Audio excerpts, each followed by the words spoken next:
श्रद्धयाग्निः समिध्यते श्रद्धया हूयते हविः श्रद्धां भगस्य मूर्धनि वचसा वेदयामसि।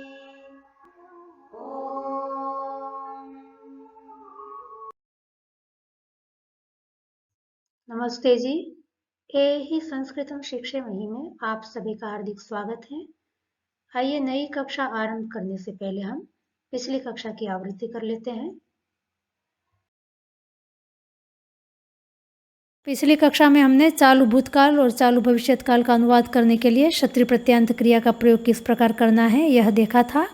साथ में यह भी देखा था कि क्षत्रिय प्रत्ययान्त क्रिया के रूप बनाने के लिए लट लकार प्रथम पुरुष बहुवचन की क्रिया का प्रयोग किस तरह से करना है और क्षत्रिय प्रत्ययान्त पुल्लिंग और नपुंसकलिंग के रूप और स्त्रीलिंग के विरूप किस प्रकार बनते हैं यह देखा था। और वाक्य में किस प्रकार प्रयोग करना है यह भी विस्तार से हमने समझा था। आइए अब हम अपनी अगली कक्षा की ओर आगे बढ़ते हैं। आज हम देखेंगे क्षत्रिय प्रत्ययान्त क्रिया का विशेषण के रूप में प्रयोग किस प्रकार किया जाता है। जब वर्तमान कालिक क्रिया विशेषण के रूप में प्रयोग की जाती है तब उसका अनुवाद करने के लिए क्षत्रिय प्रत्ययान्त क्रिया का प्रयोग होता है। आइए उदाहरण से समझते हैं। वाक्य है, मोटू तब टीवी देखता हुआ चाट चट कर रहा था। वाक्य चालू भूतकाल का है, अतः था इसका अनुवाद करने के लिए हम अस धातु लंग लकार में प्रयोग करेंगे। इस वाक्य में कर्ता है मोटू। मोटू अन्य विभाग का एक वचन का कर्ता है, अतः था इसका अनुवाद करने के लिए अस धातु लंग लकार प्रथम पुरुष एक वचन का प्रयोग करेंगे। मोटू से जिसको बताया जा रहा है वो कोई लड़का है, मोटा लड़का। मोटू के लिए संस्कृत में स्थूल काय विशेषण का प्रयोग करेंगे। जब वाक्य में विशेष्य नहीं होता तब विशेषण ही स्वयं विशेष्य के रूप में प्रयोग कर दिया जाता है। कर्ता कारक होने से प्रथमा विभक्ति, संख्या में एक होने से एक वचन, तो मोटू इसका अनुवाद करने के लिए हम पुल्लिंग प्रथमा विभक्ति एक वचन का प्रयोग करेंगे। चट करना चालू है अर्थात वर्तमान काल की क्रिया है। इसका अनुवाद करने के लिए हमें क्षत्रिय प्रत्ययान्त क्रिया का प्रयोग करना है। तो चट करना इसके लिए संस्कृत में चाटी धातु का प्रयोग होता है। रूप इसके पाठी के समान ही चलते हैं।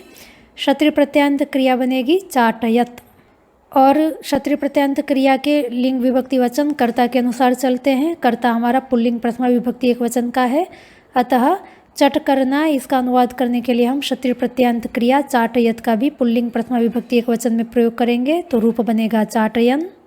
क्या चट कर रहा था? चाट। चाट कर्म कारक है, अतः अनुवाद करते समय हम द्वितीय विभक्ति का प्रयोग करेंगे। चाट को संस्कृत में चाट ही कहते हैं। इसके रूप हम पुल्लिंग अथवा नपुंसकलिंग दोनों में से किसी में भी चला सकते हैं। देखता हुआ, कौन? मोटू। तो देखता हुआ यह मोटू का विशेषण है और देखता हुआ इससे पता चल रहा है कि देखने की क्रिया वर्तमान में चल रही है, अर्थात मोटू के विशेषण के रूप में यहाँ पर वर्तमान कालिक क्रिया का प्रयोग किया गया है। अतः इसका अनुवाद करने के लिए हम क्षत्रिय प्रत्ययान्त क्रिया का प्रयोग करेंगे। तो देखता हुआ इसका अनुवाद करने के लिए हमें दृश्य धातु क्षत्रिय प्रत्ययान्त क्रिया पश्यत का प्रयोग करना है। और क्योंकि कर्ता विशेष्य के अंदर हमने पुल्लिंग प्रथमा विभक्ति एक वचन का प्रयोग किया है, अतः इसके विशेषण के रूप में प्रयुक्त देखता हुआ इसका अनुवाद करने के लिए क्षत्रिय प्रत्ययान्त क्रिया पश्यत में भी हम पुल्लिंग प्रथमा विभक्ति एक वचन का प्रयोग करेंगे। क्या देखता हुआ? टीवी। तो टीवी देखने की क्रिया का कर्म कारक है, अतः अनुवाद करने के लिए द्वितीय विभक्ति का प्रयोग करेंगे। टीवी को संस्कृत में दूरदर्शन कहते हैं, अकारांत नपुंसकलिंग प्रातिपदिक है। तब इसका अनुवाद करने के लिए तदा अव्यय का प्रयोग करेंगे। इस प्रकार वाक्य का अनुवाद होगा, स्थूलकायः तदा दूरदर्शनम पश्यन् चाटम चाटयन आसीत। इसी वाक्य का चालू भविष्यत काल में इस प्रकार प्रयोग होगा, मोटू अभी टीवी देखता हुआ चाट चट कर रहा होगा। चालू भविष्यत काल में हमें अस धातु लट लकार में प्रयोग करनी है और अभी इसका अनुवाद करने के लिए हम अधुना अव्यय का प्रयोग करेंगे। तो वाक्य का अनुवाद इस प्रकार होगा, स्थूलकायः अधुना दूरदर्शनम पश्यन् चाटम चाटयन भविष्यति। संभावना में वाक्य इस प्रकार होगा, शायद मोटू अभी टीवी देखता हुआ चाट चट कर रहा होगा। यहाँ पर अस धातु का विधिलिंग में प्रयोग करना है और शायद का अनुवाद करने के लिए संभवतः अव्यय का प्रयोग करेंगे। तो वाक्य का अनुवाद इस प्रकार होगा, संभवतः स्थूलकायः अधुना दूरदर्शनम पश्यन् चाटम चाटयन स्यात्। आगे वाक्य है, जरूर मोटू अभी टीवी देखता हुआ चाट चट कर रहा होगा। इस वाक्य का अनुवाद करने के लिए भी हम असधातु विधिलिंग में ही प्रयोग करेंगे और आरंभ में जरूर इसका अनुवाद करने के लिए अवश्यम इस अव्यय का प्रयोग करेंगे। तो वाक्य का अनुवाद इस प्रकार होगा, अवश्यम स्थूलकायः अधुना दूरदर्शनम पश्यन् चाटम चाटयन् स्यात्। आगे वाक्य हैं, आंगन में खेलते हुए बच्चे झगड़ रहे हैं। वाक्य चालू वर्तमान काल का है। चालू वर्तमान काल के लिए हम लट लकार का ही प्रयोग करते हैं। झगड़े को संस्कृत में कलह कहते हैं, अकारांत पुल्लिंग प्रातिपदिक है और झगड़ा करना इसके लिए कलहम इस कर्म पद के साथ क्री धातु का प्रयोग किया जाता है।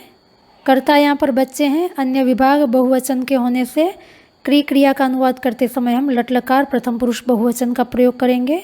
कैसे बच्चे? खेलते हुए। तो खेलते हुए यह बच्चों का विशेषण है और खेलने की क्रिया वर्तमान में चल रही है, अतः वर्तमान कालिक क्रिया जब विशेषण के रूप में प्रयोग की जाती है तब अनुवाद करने के लिए क्षत्रिय प्रत्यंत क्रिया का प्रयोग किया जाता है।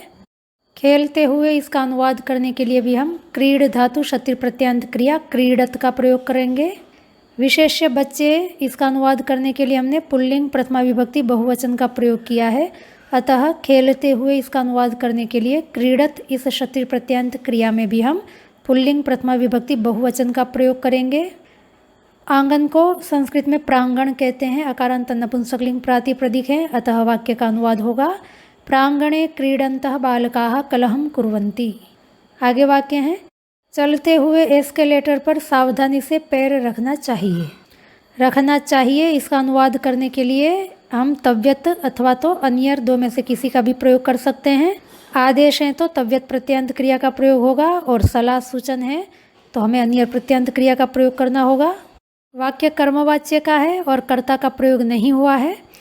क्या रखना चाहिए? पैर। पैर कर्मकारक हैं। कर्मवाच्य में कर्मकारक में प्रथमा विभक्ति का प्रयोग होता है। पैर को संस्कृत में पाद कहते हैं, अकारांत पुल्लिंग प्रातिपदिक है। किस प्रकार रखना चाहिए? सावधानी से। तो सावधानी यह क्रिया का विशेषण होने से क्रिया विशेषण है। सावधानी को संस्कृत में सावधानता कहते हैं, आकारांत स्त्रीलिंग प्रातिपदिक है। क्रिया विशेषण होने से अनुवाद करते समय हम तृतीय विभक्ति एक वचन का प्रयोग करेंगे। कहाँ पर रखना चाहिए? एस्केलेटर पर। एस्केलेटर अधिकरण कारक है, अतः अनुवाद करते समय सप्तमी विभक्ति का प्रयोग करेंगे। एस्केलेटर को संस्कृत में चल सोपान कहते हैं, अकारांत नपुंसकलिंग प्रातिपदिक है। कैसा एस्केलेटर? चलता हुआ। तो चलता हुआ यह वर्तमान कालिक क्रिया है और एस्केलेटर का विशेषण भी है, अतः अनुवाद करने के लिए हम क्षत्रिय प्रत्यंत क्रिया का प्रयोग करेंगे। चल धातु क्षत्रिय प्रत्यंत प्रातिपदिक बनता है चलत। क्योंकि विशेष एस्केलेटर में हमने नपुंसकलिंग सप्तमी विभक्ति एक वचन का प्रयोग किया है, अतः चलते हुए इसका अनुवाद करने के लिए चलत इस क्षत्रिय प्रत्यंत क्रिया में भी हम नपुंसकलिंग सप्तमी विभक्ति एक वचन का प्रयोग करेंगे। तो चलत प्रातिपदिक नपुंसकलिंग सप्तमी विभक्ति एक वचन में रूप बनता है चलति। इस प्रकार वाक्य का अनुवाद होगा, चलति चल सोपाने सावधानतया पाद स्थापनीयः स्थापयितव्यः वा। इस प्रकार आप देख रहे हैं कि क्षत्रिय प्रत्यंत क्रिया का विशेषण के रूप में प्रयोग करना भी कितना सहज है, आपको समझ में आ ही रहा होगा। आइए अभ्यास के लिए और वाक्य देख लेते हैं। वाक्य है, पार्टी में नाचती हुई महिला का हृदय अचानक रुक गया। रुक गया क्या? हृदय। तो यहाँ पर कर्म है हृदय, क्रिया का कर्म के साथ संबंध है, अर्थात वाक्य कर्मवाच्य का है और भूतकाल का है, अतः रुक गया इसका अनुवाद करने के लिए हम तप प्रत्यंत क्रिया का प्रयोग करेंगे। रुकने के लिए संस्कृत में स्थग धातु का प्रयोग होता है। स्थग धातु तप प्रत्यंत क्रिया बनेगी स्थगित। हृदय को संस्कृत में हृदय ही कहते हैं, अकारांत नपुंसकलिंग प्रातिपदिक है। कर्मवाच्य में कर्म में प्रथमा विभक्ति का प्रयोग होता है, अतः हृदय का अनुवाद करने के लिए हम हृदय प्रातिपदिक नपुंसकलिंग प्रथमा विभक्ति एक वचन का प्रयोग करेंगे और कर्मवाच्य में क्रिया कर्म के अनुसार चलती है, अतः रुक गया इसका अनुवाद करने के लिए स्थगित इस क्रिया में भी हम नपुंसकलिंग प्रथमा विभक्ति एक वचन का प्रयोग करेंगे। कैसे रुक गया? अचानक। अचानक क्रिया की विशेषता बताता है, अतः क्रिया विशेषण है।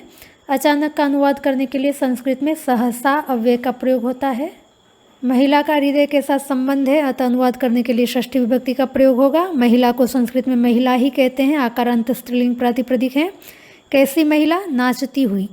तो नाचती हुई यह वर्तमान कालिक क्रिया है और महिला का विशेषण भी है, अतः अनुवाद करने के लिए हम क्षत्रिय प्रत्यंत क्रिया का प्रयोग करेंगे। नाचने के लिए संस्कृत में नृत्य धातु का प्रयोग होता है और क्षत्रिय प्रत्यंत क्रिया बनेगी नृत्यत। क्योंकि नाचती हुई यह महिला का विशेषण है, और महिला का अनुवाद करने के लिए हमने स्त्रीलिंग षष्ठी विभक्ति एकवचन का प्रयोग किया है। अतः विशेषण नाचती हुई, इसका अनुवाद करने के लिए भी हम नृत्यत इस क्षत्रिय प्रत्ययान्त क्रिया में स्त्रीलिंग षष्ठी विभक्ति एकवचन का प्रयोग करेंगे। तो क्षत्रिय प्रत्ययान्त स्त्रीलिंग में क्रिया बनेगी नृत्यन्ती और षष्ठी विभक्ति एकवचन में रूप बनेगा नृत्यन्त्याः। कहाँ पर नाचती हुई? पार्टी में। तो पार्टी नाचने की क्रिया का अधिकरण कारक है, अतः अनुवाद करने के लिए हम सप्तमी विभक्ति का प्रयोग करेंगे। पार्टी को संस्कृत में प्रीति भोज कहते हैं, अकारांत पुल्लिंग प्रातिपदिक है। इस प्रकार संपूर्ण वाक्य का अनुवाद होगा, प्रीति भोजे नृत्यन्त्याः महिलायाः हृदयं सहसा स्थगितम्।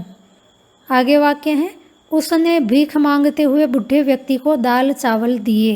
क्रिया है दिए, किसने दिए? उसने दिए, अर्थात क्रिया का संबंध कर्ता के साथ है, अतः वाक्य कर्तृवाच्य का है और भूतकाल का है। अनुवाद करने के लिए हम लंग लकार का प्रयोग करेंगे।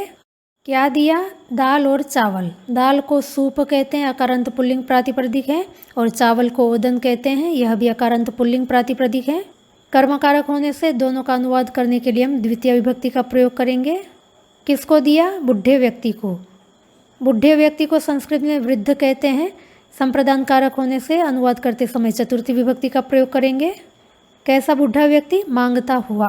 तो मांगता हुआ यह बूढ़े व्यक्ति का विशेषण है और मांगने की क्रिया वर्तमान में चल रही है, अतः अनुवाद करने के लिए हम क्षत्रिय प्रत्ययान्त क्रिया का प्रयोग करेंगे। मांगने के लिए संस्कृत में याच धातु का प्रयोग होता है, क्षत्रिय प्रत्ययान्त क्रिया बनेगी याचत।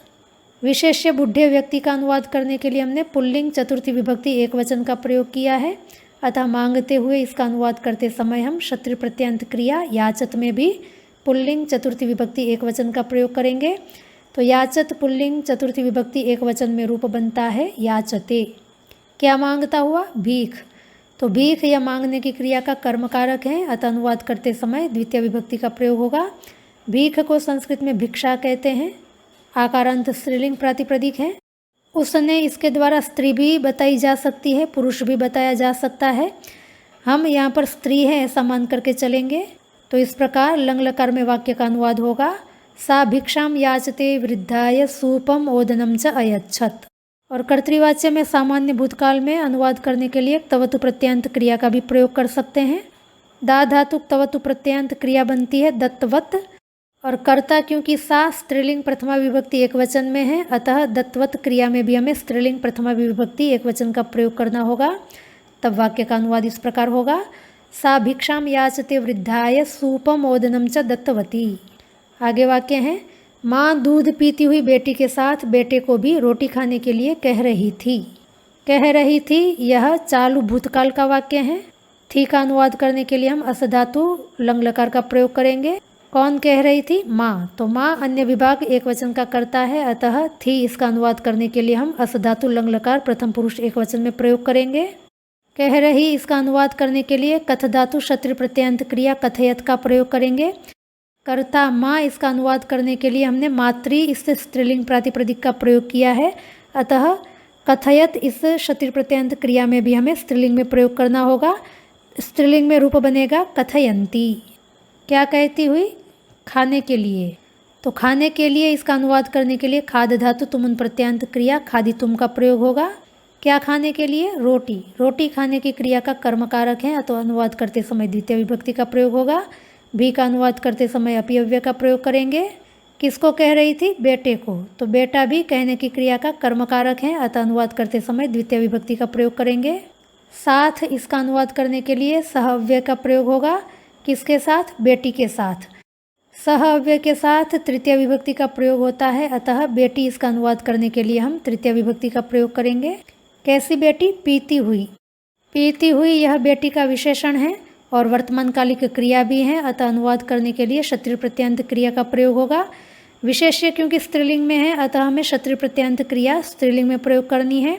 तो पा धातु क्षत्रिय प्रत्ययान्त क्रिया स्त्रीलिंग में बनती है पिबंती, और बेटी में हमने तृतीय विभक्ति एकवचन का प्रयोग किया है, अतः पीती हुई इसका अनुवाद करते समय पिबंती प्रातिपदिक का तृतीय विभक्ति एकवचन में प्रयोग करेंगे, तब रूप बनेगा पिबंत्या। क्या पीती हुई? दूध पीती हुई। तो दूध यह पीने की क्रिया का कर्म कारक है, अतः अनुवाद करते समय हम द्वितीय विभक्ति का प्रयोग करेंगे। तो इस प्रकार वाक्य का अनुवाद होगा, माता दुग्धं पिबन्त्या पुत्र्या सह पुत्रमपि रोटिकां खादितुं कथयन्ती आसीत्। आगे वाक्य है, नेता जनसभा को संबोधित करता हुआ स्टेज से नीचे गिर गया। कौन गिर गया? नेता। तो क्रिया का संबंध कर्ता के साथ है, अतः वाक्य कर्तृवाच्य का है और भूतकाल का है। अनुवाद करने के लिए हम लंग लकार अथवा तवतु प्रत्यंत क्रिया दोनों में से किसी का भी प्रयोग कर सकते हैं। कहाँ गिर गया? नीचे। तो नीचे इसका अनुवाद करने के लिए हम अधः अव्यय का भी प्रयोग कर सकते हैं और नीचे ही अव्यय का भी प्रयोग कर सकते हैं। किससे नीचे? स्टेज से नीचे। कक्षा 80 में हम देख चुके हैं कि अधः नीचे ही इन अव्ययों के साथ संबंधित शब्द में षष्ठी विभक्ति का प्रयोग होता है। अतः स्टेज इसका अनुवाद करने के लिए हम षष्ठी विभक्ति एकवचन का प्रयोग करेंगे। स्टेज को संस्कृत में वेदी कहते हैं। दीर्घ ईकारांत स्त्रीलिंग प्रातिपदिक है। कौन गिर गया? नेता। तो नेता के लिए संस्कृत में नेत्री प्रातिपदिक का प्रयोग होता है। इसके रूप स्वश्री के अनुसार ही चलेंगे। कक्षा 47 में हम स्वश्री के रूप देख चुके हैं। स्वश्री यद्यपि स्त्रीलिंग प्रातिपदिक है और नेत्री का प्रयोग हमें यहाँ पर पुल्लिंग में करना है, पर पुल्लिंग स्त्रीलिंग दोनों में ही रूप समान रूप से ही चलते हैं। नेता कर्ता कारक होने से अनुवाद करते समय प्रथमा विभक्ति का प्रयोग करेंगे। कैसा नेता? संबोधित करता हुआ। तो संबोधित करना यह वर्तमान कालिक क्रिया है और नेता का विशेषण भी है, अतः इसका अनुवाद करने के लिए हम क्षत्रिय प्रत्यंत क्रिया का प्रयोग करेंगे। संबोधन करने के लिए संस्कृत में संपूरक बोधि धातु का प्रयोग होता है और क्षत्रिय प्रत्यंत क्रिया बनेगी संबोधयत। पुल्लिंग प्रथमा विभक्ति एकवचन में रूप बनेगा संबोधयन। किसको संबोधित करते हुए? जनसभा को। तो जनसभा को संस्कृत में जनसभा ही कहते हैं। आकारांत स्त्रीलिंग प्रातिपदिक है, कर्मकारक होने से द्वितीय विभक्ति का प्रयोग होगा। तो संपूर्ण वाक्य का अनुवाद होगा, नेता जनसभां संबोधयन वेद्याः नीचैः अपतत पतितवान् वा। आगे वाक्य है, दो महिलाएं बातचीत करती हुई खरीदारी के लिए जा रही होंगी। वाक्य चालू भविष्यत काल का है, अतः होंगी इसका अनुवाद करने के लिए अस धातु लृट लकार में प्रयोग करेंगे। कर्ता यहाँ पर दो महिलाएं हैं, अतः कर्ता का अनुवाद करते समय हम स्त्रीलिंग प्रथमा विभक्ति द्विवचन का प्रयोग करेंगे। जा रही यह महिला का विशेषण है, अतः अनुवाद करते समय क्षत्रिय प्रत्यंत क्रिया का प्रयोग होगा। तो गम धातु क्षत्रिय प्रत्यंत क्रिया बनती है गच्छत। क्योंकि कर्ता हमारा स्त्रीलिंग में है, अतः क्षत्रिय प्रत्यंत क्रिया भी हमें स्त्रीलिंग में प्रयोग करनी होगी। तो गम धातु क्षत्रिय प्रत्यंत स्त्रीलिंग क्रिया बनती है गच्छन्ति। प्रथमा विभक्ति द्विवचन में रूप बनेगा गच्छन्त्यौ। किसके लिए जा रही होंगी? खरीदारी के लिए। तो खरीदारी इसका अनुवाद करने के लिए चतुर्थी विभक्ति का भी प्रयोग कर सकते हैं और ल्युट प्रत्यंत क्रिया के साथ अर्थ शब्द जोड़ करके भी प्रयोग कर सकते हैं। कैसी महिलाएं हैं? करती हुई। तो करती हुई यह महिला का विशेषण है और वर्तमान कालिक क्रिया है, अतः अनुवाद करने के लिए क्षत्रिय प्रत्यंत क्रिया का प्रयोग करेंगे। तो करती हुई इसका अनुवाद करने के लिए क्री धातु क्षत्रिय प्रत्यंत स्त्रीलिंग क्रिया बनती है कुर्वती। क्या करती हुई? बातचीत। बातचीत को संस्कृत में वार्तालाप कहते हैं। अकारांत पुल्लिंग प्रातिपदिक है। करने की क्रिया का कर्मकारक होने से अनुवाद करते समय हम द्वितीय विभक्ति का प्रयोग करेंगे।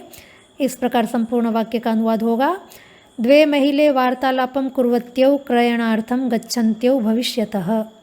तो आशा करती हूँ क्षत्रिय प्रत्यंत क्रियाओं का विशेषण के रूप में किस प्रकार प्रयोग करना है यह बात आपको अच्छी तरह से समझ में आ गई होगी।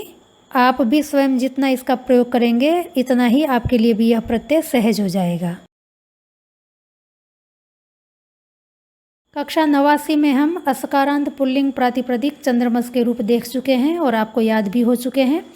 आज एक असकारांत पुल्लिंग प्रातिपदिक देखेंगे जिनके रूप थोड़े हटके हैं। प्रातिपदिक है विद्वस, अर्थ है विद्वान, वर्ण है वकार इकार दकार वकार अकार सकार, अंत में अस हैं और यह पुल्लिंग प्रातिपदिक हैं, अतः यह असकारांत पुल्लिंग प्रातिपदिक हैं। पर इसके रूप थोड़े हटके चलते हैं। आइए पहले रूप देख लेते हैं। रूप आपके सामने है, विद्वान विद्वांसौ विद्वांसः, विद्वांसं विद्वांसौ विदुषः, विदुषा विद्वद्भ्यां विद्वद्भिः, विदुषे विद्वद्भ्यां विद्वद्भ्यः, विदुषः विद्वद्भ्यां विद्वद्भ्यः, विदुषः विदुषोः विदुषां, विदुषी विदुषोः विद्वत्सु, हे विद्वन हे विद्वांसौ हे विद्वांसः। तो विद्वस प्रातिपदिक के रूप कुछ तो भवत के अनुसार चलते हैं और कुछ चंद्रमस के अनुसार हैं। भवत शब्द के प्रथमा विभक्ति और द्वितीय विभक्ति एकवचन द्विवचन में रूप हैं। भवान भवन्तौ भवन्तः भवन्तं भवन्तौ और विध्वस प्रातिपदिक के भी रूप उसी के अनुसार ही हैं, प्रथमा विभक्ति में और द्वितीय विभक्ति एक वचन द्विवचन में। विद्वान, विद्वांसौ, विद्वांसः, विद्वांसम, विद्वांसौ। और आगे तृतीया से लेकर के सप्तमी विभक्ति एक वचन में इसके रूप चलते हैं चंद्रमस के अनुसार। जैसे चंद्रमस के बने हैं चंद्रमसा, चंद्रमसे, चंद्रमसः, चंद्रमसः, चंद्रमसी। तो विध्वस के भी हैं विदुषा, विदुषे, विदुषः, विदुषः, विदुषी। यहाँ एक बात ध्यान रखनी होगी, प्रातिपदिक में तो दंत्य सकार हैं विध्वस, पर जब हम रूप चला रहे हैं तब तृतीय विभक्ति से लेकर सप्तमी एक वचन में आप देखें हमने मूर्धन्य कर रखा है, दंत्य सकार नहीं है। और तृतीय विभक्ति से लेकर सप्तमी विभक्ति तक द्विवचन और बहुवचन के रूप भवत के अनुसार हैं। भवत के आप रूप देख सकते हैं, भवद्भ्याम, भवद्भिः, भवद्भ्याम, भवद्भ्यः, भवद्भ्याम, भवद्भ्यः, भवतोः, भवतां, भवतो, भवत्सु। तो विध्वस के रूप हैं विद्वद्भ्याम, विद्वद्भिः, विद्वद्भ्याम, विद्वद्भ्यः, विद्वद्भ्याम, विद्वद्भ्यः, विदुषोः, विदुषां, विदुषोः, विद्वत्सु।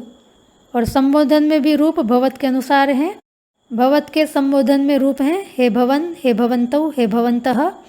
तो विध्वस के रूप हैं हे विद्वन, हे विद्वांसौ, हे विद्वांसः। इस प्रकार विध्वस प्रातिपदिक यद्यपि असकारांत पुल्लिंग प्रातिपदिक हैं, पर चंद्रमस के अनुसार इसके रूप नहीं चलते हैं। कुछ भवत के अनुसार हैं, कुछ चंद्रमस के अनुसार हैं, मिले जुले हैं, पर कठिन नहीं है। 2-4 बार आप दोहराएंगे तो आपको अच्छी तरह से याद हो जाएगा। तो यह संस्कृत में बहुप्रयुक्त शब्द हैं, इसके रूप आप अच्छी तरह से याद कर लें जिससे कि प्रयोग करने में आपको आसानी हो। तो आज की कक्षा को हम यहीं विराम देते हैं। यदि आपको समझने में कहीं कोई कठिनाई आई हो तो आप हमें अवश्य पूछें, आपकी समस्याओं का समाधान करने का हम अवश्य प्रयास करेंगे।